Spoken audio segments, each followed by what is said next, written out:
자, 이번 문제를 풀기 위해서 자바에서의 조건문을 잠깐 좀 보고 가겠습니다. 화면에 보다시피 우리가 이전에 배웠던 조건문은 다음과 같습니다. if 조건식 3이면 얘를 실행한다고 그랬죠. 예전에는 if else만 존재했습니다. 3이면 거짓이면이죠. 근데 이제 조건이 하나 이상이 나왔다는 걸 알 수 있습니다. 자, 지금 두 개의 변수가 선언이 되고 선언된과 동시에 값이 들어가는 초기화 됐습니다. i는 3, k는 1입니다. 자, 이제 i에 대해서 비교합니다. 자, 현재 i가 3이죠. 그러면 i가 1입니까 했을 때 이 조건은 만족하지 않죠. 여기로 갑니다. i가 2입니까? 이 조건은 만족하지 않습니다. 자, i가 3입니까? 이 조건을 만족했습니다. 그렇다면 k가 이제 기존에는 k에 1이 들어가 있는데 k가 다시 0으로 초기화됩니다. 그리고 다른 나머지 조건문은 실행하지 않습니다. 다 점프해서 바로 나와서 이 문장을 실행시킵니다. 자, 그렇다면 당연히 이 k의 결과는 뭡니까? 네, 0이 찍힙니다. 실제로 한번 출력을 해서 확인을 해 보겠습니다. 자, 보시는 것처럼 출력이 0이 됐습니다. 정확하죠? i가 3이기 때문에 k에는 원래 1이 있었지만 0으로 재초기화가 되고요. 현재 k에는 0이 들어가 있고 그걸 출력을 하라고 했기 때문에 보시는 것처럼 0이 출력이 됐습니다. 자, 그렇다면 이 문장을 다른 조건문인 스위치 케이스를 써서 그대로 한번 바꿔보겠습니다. 일단 같은 결과가 나오도록 하기 위해서 앞서 선언했던 변수가 중간에 값이 k 값이 바뀌었죠. 그래서 그것을 감안해서 다시 변수를 초기화했습니다. 선언은 이미 되어 있죠. 자, 선언된 변수를 재사용해서 이 문장을 실행을 해볼 텐데요. 여기서 가운데 이게 바로 우리가 정하는 변수입니다. 변수. 이 변수에 대해서 조건 비교를 하는 겁니다. 그래서 우리가 스위치 케이스 문장이라고 합니다. 자, 그렇다면 같은 결과가 나오는지 한번 확인을 해 보겠습니다. 자, 같은 결과가 나오는지 실행을 해봤더니 확인한 결과 다르죠. 이 if 문장과 스위치 케이스 문장은 같은 문장이라고 했는데 왜 이렇게 다른 결과가 나오는지 이유를 아셔야 되는데요. 스위치 케이스 문장이 지금 약간 정상적인 스위치 케이스 문장이 아닙니다. 그렇다면 원래 스위치 케이스 문장이 어떻게 구성이 되는지 다시 코드를 수정해서 보여드리도록 하겠습니다. 원래 정상적인 스위치 케이스 문장은 보시는 것처럼 케이스, 실행 문장, 맨 마지막에 브레이크라는 문장이 들어가야 됩니다. 그러면 정확하게 앞서 했던 if, else if 문장과 같은 뜻이 되고요. 한번 실행해 보겠습니다. 자, 보시는 것처럼 정확하게 같은 결과가 나왔죠. 즉 무슨 얘기냐면 특정 조건을 만족했을 때 더 이상 다른 문장이 실행이 되면 안 됩니다. 이게 원래 조건 문장에서 정상적인 조건 문장이고요. 그래서 스위치 케이스에서도 이 문장의 조건이 맞았다고 하면 그 명령문을 실행한 다음에 더 이상 아래로 내려가서 실행이 되면 안 됩니다. 그런데 이제 한번 문제를 보도록 하겠습니다. 자, 실제로 출제된 문장입니다. 보시는 것처럼 정상적인 스위치 케이스가 아닙니다. 그럼 굳이 왜 이렇게 냈느냐? 감이 오시죠? 여러분들에게 헷갈리게 하기 위해서. 이거는 시험 문제이기 때문에 여러분들이 브레이크가 없을 때 어떤 일이 일어났는지를 아는지를 알아보는 겁니다. 그럼 한번 보겠습니다. 자, 현재 i가 3이고 k는 1로 변수가 선언되고 초기화되었습니다. 자, i 값을 비교를 합니다. i가 1입니까? 아니죠. i가 2입니까? 아닙니다. i가 3입니까? 아, 맞네요.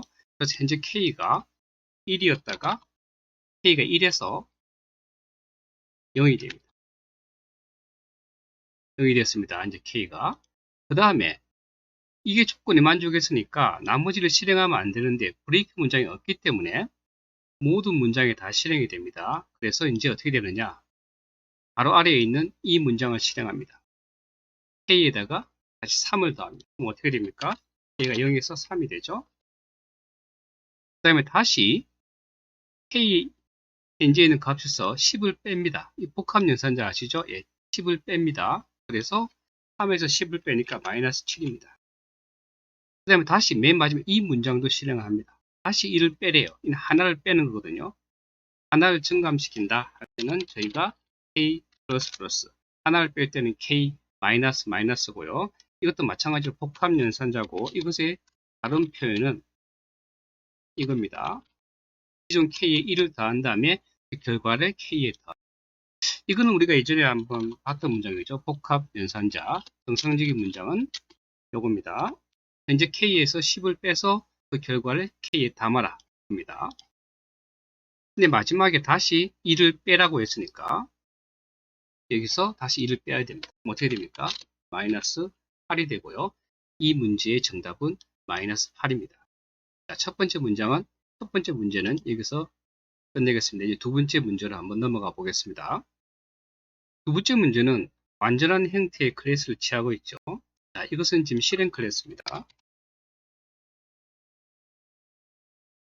자, 실행 클래스이고 클래스 이름은 홈브입니다. 그죠? 그리고 안에 내부를 보게 되면 필드 영역에 필드 변수가 선언이 되어 있죠. 생성자 영역이 따로 존재합니다. 그 다음에 메소드는 크게 두 가지가 있죠.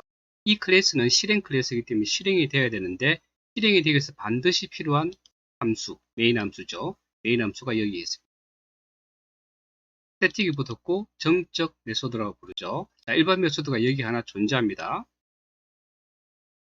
자, 실제로 실행이 되기 위해서는 메인 메소드 안에 있는 내용이 하나하나 한 라인 실행이 되기 때문에 한번 보겠습니다. 자, 첫 번째, 객체를 만들었네요. 이 클래스 타입의 객체를 만들었습니다.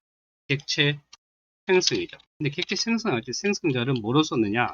인자 있는 생성자를 이용해서 객체를 만들었습니다. 그 객체가 obj라고 하는 객체이고요.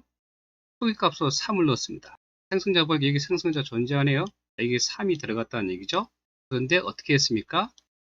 이 타입의 A가 바로 얘를 가리키죠. 얘가 얘입니다.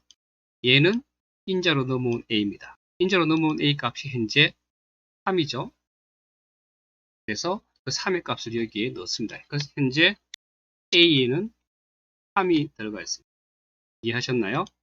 두 번째 라인 한번 실행해 보겠습니다. 자, 이번에 이 객체에 대해서 기존에 3이 있는데 값을 바꾸라고 하고 있죠.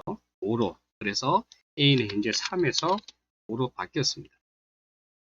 그 상태에서 FUNC라고 하는 일반 메소드를 불렀습니다. 여기서 일반 메소드를 불렀고요. 그러면 여기로 들어갑니다. 내부 블럭 안에 있는 내부를 실행합니다. B라고 하는 변수를 내부에서 선언했죠. 그런 다음에 반복문을 지금 현재 돌리고 있습니다. 자, 반복문 한번 볼까요? 자, 현재 이 포루프 내부에서 쓰이는 변수를 여기서 선언했는데 i라고 하는 값을 1로 선언했고요. 이것은 후기 값입니다. 딱 한 번만 실행한다고 그랬죠. 가운데 얘를 우리가 조건식, 맨 마지막을 증감식이라고 했습니다. 자, 현재 a 값이 뭡니까? 이 a 값은 이 객체 내부인 a 값이기 때문에 a가 현재 5죠. 그 얘기는 무슨 말이냐면요. i가 현재 1인데 5보다 이 i가 작으냐 물었죠. 3이죠. i는 1이고 a는 5니까 참입니다. 그래서 이 안에 내부의 문장을 실행시킵니다. 자, 현재 a 값이 뭡니까? 5죠. 자, i 값을 곱한답니다. 5 곱하기 1이죠. 처음에 5 곱하기 1. 그 다음에 더하랍니다. b의 값이 현재 1이죠. b는 1입니다. 그러면 처음 이 루프 안에 들어왔을 때 b 값은 어떻게 되느냐면요. 5가 됩니다. 죄송합니다. 6이죠. 자, i가 이제 1일 때 a가 현재 5죠. 5 곱하기 1 더하기 1 하게 되면 현재 b가 6이 됩니다. 자, 다시 i가 1이 증가합니다. i가 2가 됐죠. a는 여전히 5죠. a는 바뀌지 않고 5 곱하기 2 10입니다. 10 더하기 이제 뭐를 더해야 되죠? 6을 더해야 되죠. 그래서 16이 됩니다. 자, 그럼 다시 i가 이제 3이 됐죠. 그래서 a는 5고 5 곱하기 3은 15. 15 더하기 16이 되죠. 그래서 31이 됐습니다. 자, 이제 i가 다시 1 증가해서 4가 됐습니다. 자, 4는 5보다 여전히 작기 때문에 이 조건식은 참이 돼서 다시 여기로 들어옵니다. 5 곱하기 4, 20이죠. 20 더하기 31이요. 51이죠. 다시 i가 증가해서 이제 i가 5가 됐습니다. 인지 조건이 만족되지 않기 때문에 루프를 탈출해서 여기로 옵니다. 자, a가 현재 값이 얼마죠? a가 5입니다. 5에다가 뭘 더해야 됩니까? 51을 더해야 되기 때문에 56이 됩니다. 자, 이 상태에서 값을 돌려주십시오 했어요. 리턴. 그럼 어디로 돌려주느냐? 여기로 넘어옵니다. 할당 연산자를 통해서 이 56의 값이 b라고 하는 변수에 대입이 됩니다. 그래서 현재 b가 56이 됩니다. 자, 근데 맨 마지막에 출력하라고 한 거는 뭐였냐면요. 넘은 요 b 값 56과 현재 기존에 있는 obj라고 하는 첨부 객체의 필드인 a를 더하라고 했는데 a가 현재 5죠. 그래서 5 더하기 56이면 어떻게 됩니까? 61입니다. 결과적으로 이 결과값은 61이 됩니다. 한번 실행을 시켜서 보시겠습니다. 실행을 시켜서 한번 보겠습니다. 61이 나왔습니다. 자, 정상적으로 처리가 됐고요. 다소 조금 복잡하게 느껴질 수 있는데 하나씩 하나씩 값을 대입해가면서 여러분들이 실행을 해보시면 이해하실 수 있을 겁니다. 자, 여기까지 수업을 끝마치겠습니다. 2022년 2회차 자바 문제를 풀어봤습니다. 수고하셨습니다.